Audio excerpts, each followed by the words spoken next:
وہ کافی دیر سے پرواز کر رہی تھی اور کسی تلاش میں تھی۔ مسلسل پرواز کرنے سے اس کے پر بری طرح تھک چکے تھے۔ اسے بھوک بھی ستانے لگی تھی۔ اب وہ کوئی محفوظ ٹھکانہ تلاش کر رہی تھی۔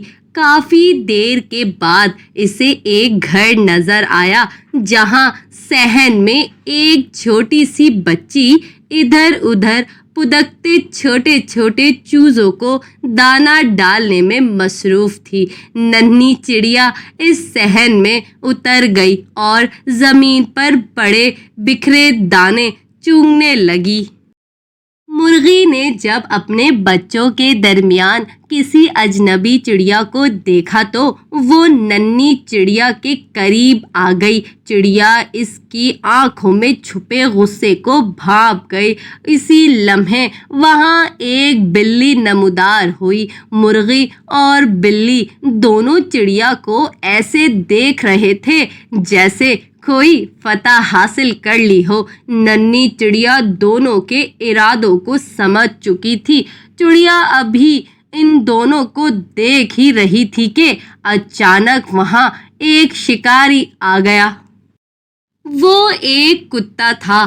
چڑیا کو دیکھ کر اس انداز میں بھونکنے لگا جیسے مرغی اور بلی کو بتا رہا ہو کہ یہ نیا مہمان صرف میرا ہے۔ چڑیا کو بہت زور کی بھوک لگ رہی تھی لیکن اس نئے شکاری کی آمد پر اور زیادہ گھبرا گئی۔ کتا اب چڑیا کے بہت قریب آ چکا تھا۔ چڑیا کو فوراً کوئی محفوظ جگہ تلاش کرنی تھی۔ وہ خونخوار آنکھوں والا کتا چڑیا پر جھپٹا مارنے ہی والا تھا کہ چڑیا پھرتی سے اڑ کر صحن میں موجود ایک کھڑکی پر آ بیٹھی۔ چڑیا دبک کر کھڑکی کے ایک کونے میں بیٹھ گئی۔ اس کا چہرہ خوف کی شدت سے زرد ہو گیا تھا۔ اس نے سوچا اگر یہ کھڑکی اسے نظر نہ آتی تو شاید اب تک وہ خونخوار آنکھوں والے کتے کے معدے میں ہوتی۔ وقت کے ساتھ ساتھ خوف بھی بڑھتا جا رہا تھا۔ چڑیا دل ہی دل میں دعا مانگ رہی تھی کہ اسے اس مصیبت سے چھٹکارا مل جائے تاکہ وہ آرام سے وہاں زمین پر پڑا ہوا دانہ کھا سکے۔ بھوکی چڑیا اپنی قسمت کے بارے میں سوچنے لگی۔ کاش وہ چڑیا نہ ہوتی بلکہ انسان ہوتی۔ کوئی اسے اپنا نوالا نہ بناتا۔ اسے ہر وقت اپنی جان بچانے کے لیے دوسرے خونخوار جانوروں سے اپنی حفاظت نہ کرنی پڑتی۔ آرام سے چین کی زندگی بسر کرتی۔ کوئی کتا یا بلی اسے کھانے نہ آتا اور نہ وہ آج بھوکی پیاسی اس طرح خوف میں رات کاٹ رہی ہوتی۔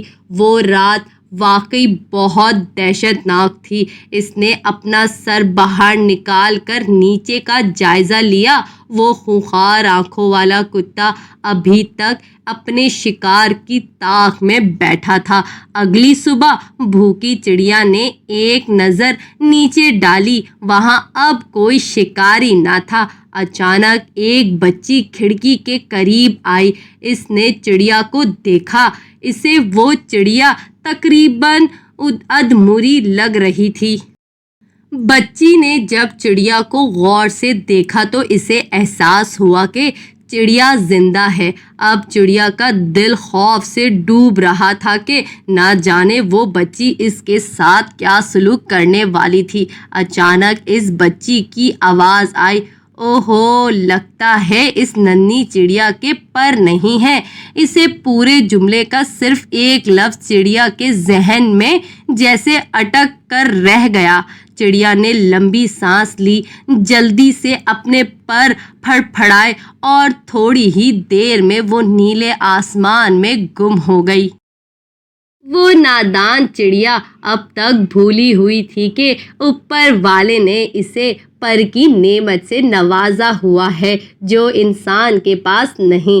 ہر جاندار کو اوپر والے نے مکمل پیدا کیا ہے، بس تھوڑے غور و فکر سے اپنے اندر موجود صلاحیتوں کو خود تلاش کرنا اس جاندار کا ہی کام ہے۔